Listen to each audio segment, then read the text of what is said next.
Hola mis hermanos, Dios les bendiga. Vamos a la clase 4 de Teología Sistemática con Gruden. Soteriología, vamos a la conversión, fe y arrepentimiento. Capítulo 35. Y la primera pregunta que aparecía ahí, o parecida a la pregunta, recuerda, a veces pueden ser diferentes. ¿Cómo se puede definir la conversión y qué significa la palabra? Hermano, es nuestra respuesta voluntaria. La conversión es cuando respondemos voluntariamente al llamamiento del Evangelio, a ese llamamiento del Evangelio, mediante el cual nos arrepentimos sinceramente de nuestros pecados y ponemos nuestra fe y confianza en Cristo para salvación. Esa es la conversión. Ese es el concepto del significado de la palabra, que es volverse del pecado. ¿Sí? Hermano, esta parte es importantísima a entenderla. Nuestra respuesta voluntaria al llamamiento del Evangelio. Yo aplicaría más ahí, al llamamiento eficaz. Acuérdense que el llamamiento del Evangelio puede ser todo, pero cuando un llamamiento del Evangelio y Dios está llamando a mi corazón al arrepentimiento, yo voy a responder voluntariamente, me voy a arrepentir sinceramente de mi pecado y voy a poner mi fe y confianza en Cristo para el perdón de ellos y para mi salvación. Y voy a volver del pecado. Ese es el arrepentimiento, va junto ahí. Dice Steve Latson estas palabras: no hay nadie en este mundo que no sea esclavo. ¿Eres esclavo del pecado o esclavo de Cristo? Y por lógica, hermano, un esclavo del pecado, para ser esclavo de Cristo, primero tiene que ser libre del pecado para que después sea Cristo, ¿verdad?, su Señor y quien domine su vida. ¿Qué personaje y pasaje del libro de Hechos muestra que no es suficiente con el conocimiento y la aprobación? Ahí aparece el famoso rey Agripa. ¿Te acuerdas cómo le dijo a Pablo? Por poquito y me persuades, Pablo. O sea, estuve a punto de convencer. Entonces eso da a entender, hermano, que no es suficiente el conocimiento y la aprobación. Sí, Pablo, la verdad me gusta, me interesa, me llama, pero no quedé totalmente convencido. Ahora te explico por qué es que lo que dijo Agripa es verdad. Por poquito y lo persuade Pablo. Pero ¿sabes qué fue lo que pasó? Pablo explicó bien, todo bien, el evangelio bien, pero no hubo llamamiento eficaz. Si hubiera habido llamamiento eficaz, el rey Agripa quizás le hubiera dicho a Pablo: Pablo, me persuadiste, pero no fue él. Fue el Espíritu de Dios quien lo convence de pecado y lo hace que se rinda a uno. Así te convenció a ti y a mí. ¿Entiendes cómo aquí aplica el asunto? ¿Por qué el rey Agripa no dijo sí, sino dijo por poquito? Porque no tuvo un llamamiento eficaz, solamente el llamamiento del Evangelio, el general. Y lo entendió, pero no obedeció porque no hubo esa respuesta real y total. Ahora, mira esto, man. Martín Lutero dijo estas palabras: si algún hombre atribuye una parte de la salvación, aunque sea lo más mínimo, al libre albedrío del hombre, no sabe absolutamente nada acerca de la gracia y no tiene el debido conocimiento de Jesucristo. Porque no es tanto porque no es que no quiso el rey Agripa, no, es que Dios no le dio el llamamiento eficaz. No le puedes atribuir, no, es que el libre albedrío del rey Agripa decidió que no hubo llamamiento eficaz, hermano. Y aquí lo está explicando Lutero en estas palabras. ¿Cómo se puede definir la gracia salvadora o la fe salvadora? Hermano, la fe salvadora es confianza en Cristo como una persona viviente para perdón de los pecados y la vida eterna en Dios. Aclaro, la fe salvadora es confianza en Cristo como una persona viviente para perdón de pecados y la vida eterna en Dios. Esa es la confianza, la fe salvadora y la gracia salvadora. Si no hay una fe, si no hay una confianza totalmente segura en Cristo que me va a perdonar mi pecado y tengo vida eterna, hermano, pues al fin de cuentas no es una fe que salva. Hay mucho. ¿Crees en Cristo? Sí creo hoy. Pero en verdad, ¿crees sinceramente que Él perdona todos tus pecados y te da vida eterna? Ese es el asunto de una fe salvadora, que es confiar en Cristo como una persona viva, que transforma y que cambia y que perdona. Y hay muchos que no la tienen, solamente tienen teóricamente: sí, creo en Él porque me lo dijeron mis papás o porque me enseñaron de Él en la Biblia.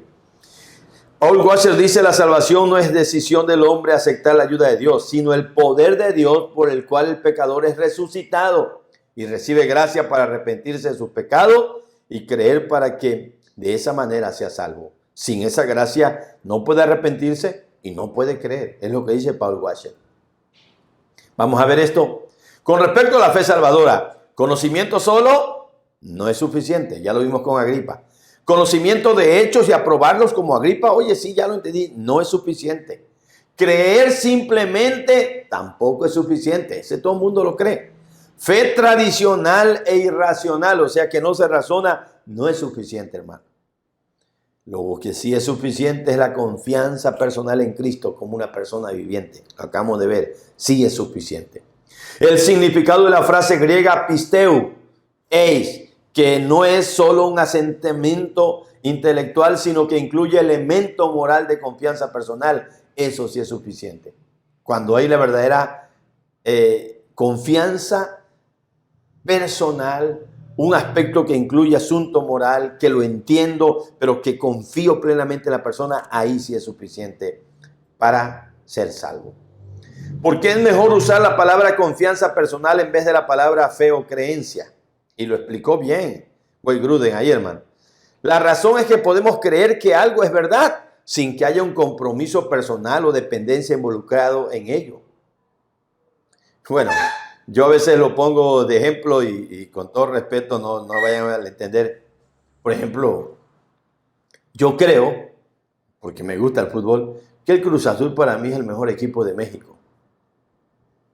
Pero en ese creer no hay ningún compromiso, no hay independencia involucrada, no hay muchas otras cosas. Así como esa cosa, cualquiera de tú puedes creer un montón de cosas. Si te gusta un deporte, pero eso no sirve de nada. O sea, no hay ningún compromiso ni dependencia involucrado en ello, hermano. La palabra confianza está más cerca del concepto bíblico. Porque confiar, entonces es otro rollo. Entre más conocemos una persona, más confiamos en ella en base a la confianza que ésta nos da. Y Cristo hace tantas cosas tan lindas, las hizo en la cruz. Lo vemos en el Evangelio que me da confianza de decir, ¿sabes qué? No hay otro como Él. No hay ningún otro nombre bajo el cielo en que yo pueda ser salvo. No hay nadie que me pueda perdonar mis pecados como Él lo hizo, porque Él fue el que murió en la cruz. Cuando entonces yo entiendo el Evangelio me lleva a confiar plenamente en Él. No solamente el creer por creer. Sí creo que es bueno. No, ¿crees que en verdad es suficiente para salvarte y para señorear tu vida y transformarte? Ese es el punto donde la confianza tiene más valor. Y por ahí algunos se fueron con la finta en la forma en cómo razonaba el asunto. Porque a veces digo, no, sí, si yo uso la palabra fe y creencia tradicional en vez de confianza, como normalmente se hace, es donde a veces hay problemas. Porque yo no, creo, sí creo. Hermano, ya lo vimos y lo explicaba ahí Grudem. También los demonios creen y tiemblan. Y por creer no son salvos así. Porque todos creen en Dios, sí. Espérate, pero ¿confías que Él es tu Salvador? ¿Confías que Él dio su vida por ti? ¿Confías en realidad totalmente ahí? Ese es el punto ahí. Alguien decía por ahí, en ese aspecto, en dos formas, ¿no? Está para caminar en la línea del equilibrio, ¿no? Cruzar, por ejemplo, las cataratas del Niágara de un lado a otro, y hay del otro lado una persona que te dice, está Dios diciendo, hey, ¿crees que yo te puedo hacer que pase? Sí creo. Bueno, si crees y confías en mí que yo puedo hacerlo, entonces camina por esa línea. No, espérate, sí creo, pero ya cómo caminar. Porque no estás confiando plenamente en Él. Te lo pongo otro ejemplo. Dice por ahí un escritor que había un hombre que iba en un vehículo, y es una analogía, de lo más seguro es que no sea real, que iba en un vehículo, se da de vuelta al vehículo y el vehículo va y cae al vacío y él logra agarrarse de la rama de un árbol y está colgado y no puede subirse y está ahí abajo, está el precipicio, y entonces empieza él a orar y decir, Dios, sálvame, Dios, rescátame, Dios, ayúdame, tú has prometido ayudar al que clama a ti. Y dice que de pronto oye ese hombre que está colgado de la rama, sí, hijo, suéltate de la rama y yo te voy a sostener. Dice que dijo, ¿habrá alguien más que me quiera venir a ayudar? ¿Para qué horas si no vas a creer que en verdad? Sí, suéltate. Y ahí significa que vas a estar confiando que Él te va a sostener. No se soltó. Bueno, la analogía cuenta de que a veces decimos creer, pero verdaderamente no confiamos en el que según decimos creer. Suéltate. Confía en Él que Él te va a perdonar tus pecados. Eso implica confianza. Me suelto totalmente en Él, para que Él me limpie, me transforme y me cambie. Pero que pueda haber quedado claro el concepto. Cuando una persona acude a Cristo confiando en Él, ¿cuáles son los 3 elementos que deben de estar presentes? Primero, conocimiento básico, entendimiento de la verdad del Evangelio. Claro, Si no lo entiendo y no, entonces voy a tener una fe ciega. No, mi fe tiene que ser una fe razonable. Aprobación de esas verdades y estar de acuerdo con ellas. Sí, estoy convencido, estoy de acuerdo, esta es la verdad, de aquí no me muevo, como Lutero decía, ¿no? Si no me logro entenderlo, si mi razonamiento no logra explicarlo, no voy a poder ir en contra de ello. Así Dios me ayude, aquí me paro. Estoy seguro de que esta es la verdad. Y 3, la conciencia de que necesito confiar en Cristo para salvación y que es el único camino a Dios y el único medio provisto por Dios para mi salvación. Esos 3 elementos deben de estar presentes cuando una persona acude a Cristo confiando en Él. Las 3. Lo conozco, lo entiendo, lo apruebo, estoy de acuerdo con ello y la conciencia de que necesito ese Salvador y que es el único, no hay otro. Así que si no los acepto y los recibo a Él y creo en Él y me entrego a Él, estoy perdido. Dice Juan Calvino, depravado por naturaleza, pecador por mi elección, pero soy salvo por gracia. Soy depravado por naturaleza, en pecado me concibió mi madre, traemos la naturaleza de Adán. Soy pecador por mi elección, yo. Cuando tuve la edad de adolescencia empecé a irme por el camino malo y soy salvo por gracia. Eso es ser alguien que ya entiende cómo es la salvación. ¿Cuál es la relación que hay entre la fe, el conocimiento y la palabra de Dios? La fe depende del conocimiento de Dios. Se aumenta a medida que se lee o se estudia la palabra de Dios. Romanos 10:17. ¿Cómo se puede? Y si lo ves, hermano, así de claro. Esa es la relación clara que hay. Y ahí veías ahí, sin conocimiento y sin palabra no puede haber fe, más fe. ¿Por qué crees que la palabra dice, ¿sabes qué? La fe viene por el oír la palabra. Tienes que ir y predicar para que la persona crea y después que crea invoque. Si no invocan es porque no creen. Si no creen es porque no se les ha predicado. Hermanos, la fe depende del conocimiento de la palabra. La palabra y el conocimiento, óyelo bien, no depende de la fe. La fe sí depende del conocimiento de la palabra. Ahora, aquí va. ¿Alguien puede tener conocimiento y no tener fe? Sí. Pero alguien no puede tener fe sin conocimiento y palabra. A fuerza va a depender de ella, hermano. Y alguien tiene la Biblia, pero no tiene fe, no cree en ella. Y alguien ya hasta leyó y conoce algo de la Biblia, pero no cree. ¿Sí? ¿Por qué? Porque ese punto de fe es algo que también Dios va a dar, pero siempre va a estar relacionado con que la fe se va a incrementar a medida que leamos más, conozcamos más. Mi fe baja si dejo de leer y si dejo de clamar por ella al Señor. Señor, auméntame la fe. Señor, auméntame la fe, dijera aquel hermoso himno. Y te dice el Señor, sí te la voy a aumentar, hijo, pero lee más tu Biblia, escucha más sermones, estudia más la palabra y ahí se aumenta. ¿Cómo se puede definir el arrepentimiento? Es una tristeza sentida de corazón por causa del pecado.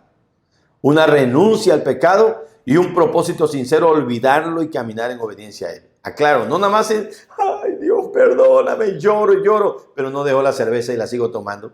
Ay, Dios, perdóname, no. Tristeza del corazón, renuncia a ello y un propósito sincero de olvidarlo.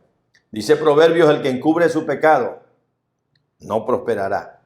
El que lo confiesa, Dios, te lo confieso, siento horrible, te fallé, te pido perdón, lloro, si es posible. Sí, lo confieso. Y se aparta. Y lo abandona. Y se hace a un lado el pecado. Alcanza misericordia. Si yo lo confieso y lo vuelvo a confesar el otro fin y el otro fin, no va a pasar nada porque no me estoy apartando. Es el que lo confiesa y se aparta el que alcanza misericordia. Me vas a mandar esa cita en tu tarea de soteriología. Esta que te estoy poniendo ahorita. El que encubre su pecado no prospera. El que lo confiesa y se aparta alcanza misericordia. El evangelio no es salvación para todos, dice Paul Washer, sino salvación para los que creen.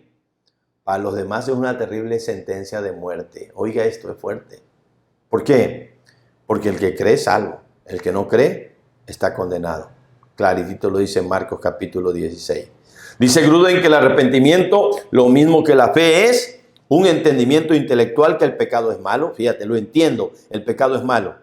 Una aprobación emocional de las enseñanzas de la Escritura en cuanto al pecado. O sea, debo de sentir tristeza por el pecado y aborrecimiento del mismo. Me da coraje si volví a fallar. Me arrepiento, siento feo por haber ofendido a Dios. Esa es lo ideal. Una aprobación emocional y una decisión personal de alejarse de Él. O sea, una renuncia al pecado. Basta, no lo vuelvo a hacer. Las tres cosas que funcionan o que hacen que una persona sea una persona. Entendimiento, intelecto, emociones, sentimientos, voluntad. Un entendimiento intelectual de que el pecado es malo, ya lo entendí. Siento feo, siento tristeza, siento coraje, siento vergüenza por el pecado que es, aborrecimiento del mismo y la decisión de ya no volver a hacerlo. La decisión de apartarme, de alejarme de él, de renunciar a ese pecado. Intelecto, emociones, voluntad. Tienes que amar al Señor tu Dios con toda tu corazón, tu mente, tu fuerza. Lo vimos en la clase pasada. Con toda tu alma. Esa es toda tu alma. Intelecto, emociones, voluntad. ¿A qué podemos llamar el fruto de arrepentimiento? Entonces, a una vida cambiada. Eso es. Hacer frutos dignos de arrepentimiento, decía Juan el Bautista. ¿Qué debo hacer? Bueno, el que extorsione ya no lo haga. Si tienes 2 túnicas, dale al que no tiene. O sea, sé bueno. Frutos de arrepentimiento, frutos dignos de arrepentimiento, evidencias de una vida cambiada, acciones diferentes de las que yo antes hacía. Conténtate con tu salario. O sea, habla de actitudes que deben de ser distintas a las que yo antes tenía. Ese es fruto digno de arrepentimiento. Esta es la gran diferencia, dice el Torpín, decía, entre el no regenerado y el regenerado. Uno se endurece en su pecado, el no regenerado. El otro, el regenerado, se quebranta ante Dios por causa del pecado. Se quiebra, se arrepiente, se siente mal ante Dios. Esa es la diferencia entre un regenerado y un no regenerado. ¿Cuál es la cita que enseña que la tristeza sola no es arrepentimiento, sino que la tristeza de Dios, según Dios, produce arrepentimiento, hermano? Es claritito, 2 Corintios 7, 9, 10. La tristeza que viene de Dios produce arrepentimiento para salvación. De donde no hay que arrepentirse. La tristeza del mundo produce muerte. ¿Sí lo ves, hermano? De ahí que muchos, estoy deprimido, o sea, y en la depresión es un peligro. Pero si es una tristeza que viene de Dios, porque Dios a veces la puede provocar para que tú te hagas sensible a que estás mal y te mueva el arrepentimiento, gloria a Dios. Entonces la tristeza no es algo malo, es algo bueno. Lo ideal es que en la tristeza, en mi sensibilidad de mi pecado, yo me lleve ahí. ¿Por qué? Porque a veces es una depresión que puede ser por otras cuestiones y tiene que ver con asuntos hormonales, igual a veces mucho en la mujer. O sea, pero por favor, todo yo le debo sacar jugo a la tristeza y decir, Señor, yo quiero que la tristeza que venga a mi vida venga de ti, me huela arrepentimiento, que sea para bien, que cambie mi vida, que yo aprenda a buscarte más en ese tiempo. Pero cuidado con la otra, porque hay una tristeza que produce muerte, produce separación, a veces hasta de Dios. Yo necesito arrepentirme, decía Jonathan Edwards, de mi arrepentimiento que a veces es tan superficial. Dios, perdóname porque ayer no me arrepentí como me había arrepentido. Mi arrepentimiento fue muy superficial. El arrepentimiento debería ser sentido dentro del alma. Decía Dios a Israel, rasgad vuestros corazones y no vuestros vestidos.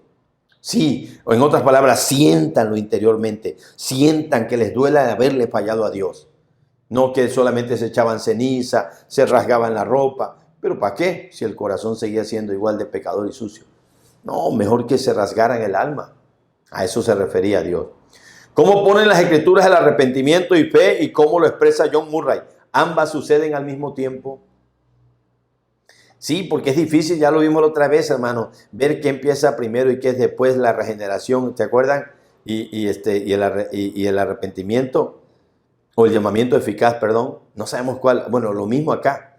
Murray habla de la fe penitente y del arrepentimiento creyente. O sea, la fe debe de sentir el arrepentimiento y el arrepentimiento debe llevar implícita la fe, porque no pueden estar separadas, tienen que llegar al mismo tiempo.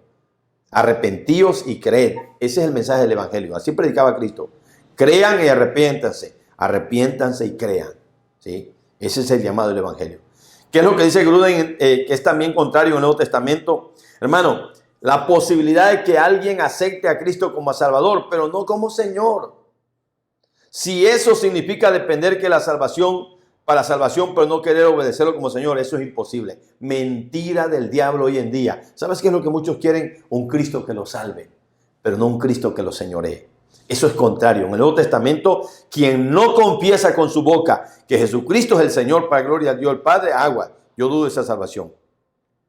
Porque con el corazón se cree para justicia, con la boca se confiesa para salvación. Y entonces confesar que Jesús era Señor Era decir, el César no es Señor, pero estoy dispuesto a obedecer a Jesús a costa de todo. ¿Te acuerdas cómo hicieron los apóstoles? Es necesario obedecer a Dios antes que a los hombres. A ese nivel está el asunto. Ahora, hermano, hay quienes quieren al Cristo Salvador, al Cristo que los salva, pero no que los gobierne, no que se enseñoree de ellos, no que los domine, no que los mande. No quiero a alguien que me mande, solo quiero que el que me salve, el que me sane, el que me ayude. Hermano querido, cuidado con eso. Un Cristo Salvador que no es Señor es algo que es contrario en el Nuevo Testamento. La posibilidad de que alguien acepte a Cristo como Salvador, pero no como Señor, significa, hermanos, que no está teniendo una salvación real. Es parecido a lo que es medio evangelio. Eso es imposible. Según Gruden, ¿qué sería predicar la mitad del evangelio? Pues eso. Predicar la necesidad de la fe sin arrepentimiento es predicar solo la mitad del evangelio. Esa es la mitad. Es solo predicar fe sin arrepentimiento. O predicar solo un Cristo que salva sin un Cristo que señoree. Hermano, o predicar la necesidad de Cristo como Salvador y no como Señor, lo que estamos viendo. Eso es medio evangelio. Así que cuidado con los medios evangelios, hermano. ¿Qué piensa Gruden acerca de la práctica común de pedir a las personas que oren para recibir a Cristo como su Salvador personal y Señor? Y es un tema que por ahí antes ya hubo una pregunta, hermano, de alguien, y bueno, lo explicamos así. Dice que en esa oración se puede expresar el pesar por el pecado. Y ya lo viste, esto es en evangelismo, en el curso de invierno. Hay que tener mucho cuidado, porque hay que ver si es sincera, si es real esa oración. Se puede expresar el pesar por el pecado y el propósito de renunciar a él y la decisión firme de poner nuestra confianza en él. Se puede, pero a veces hay quienes lo usan como una fórmula. No, yo hice una oración de fe. Ya hice la oración de fe ya. Pero en realidad fue una entrega verdadera. ¿Se arrepintieron verdaderamente? ¿Siguieron a Cristo? ¿Fueron discipulados? ¿O solamente fue como un formulismo? Se hizo ya casi como un amuleto, la famosa oración de fe. Esa oración no salva, pero la actitud del corazón que representa esa oración, si se hace con sinceridad, puede ser el momento de la conversión de la persona de llegar a tener la fe en Cristo. Si se hace con sinceridad.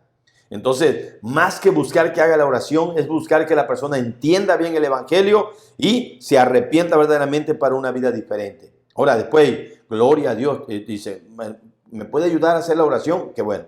Pero si tú mismo le dices, hermano, vas a repetir esta oración conmigo, a lo mejor ni la quiere repetir él, solamente la va a repetir por compromiso. Eso es lo que hay que tener mucho cuidado, hermano.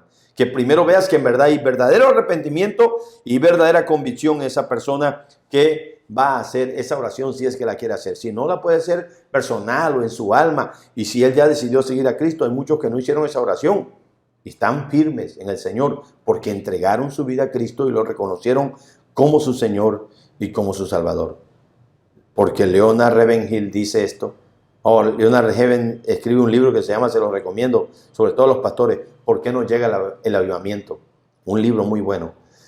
¿Sabes, hermano? Leonard Ravenhill dijo, la oración de fe o llamamiento al altar. Oigan esto, por favor, pastores. Ha mandado más gente al infierno que todas las tabernas en América. ¿Por qué? Porque la persona se confía que hizo esa oración o pasó al altar, pero en realidad no cambió de vida, no fue sincero, fue solamente un momento llamativo porque ponen el canto, pecador, ven al dulce Jesús, y ahí vengo caminando. Pero en realidad entendí ya el evangelio, hay una convicción de una vida cambiada o de arrepentirme totalmente. A veces no, a veces solamente emocionalismo, veo que otros están pasando, yo paso. Hermano, por eso hay que tener cuidado mucho con eso, que se vuelven como clichés o como formas de moldes, decir, no, ya se entregó porque vi que pasó al altar.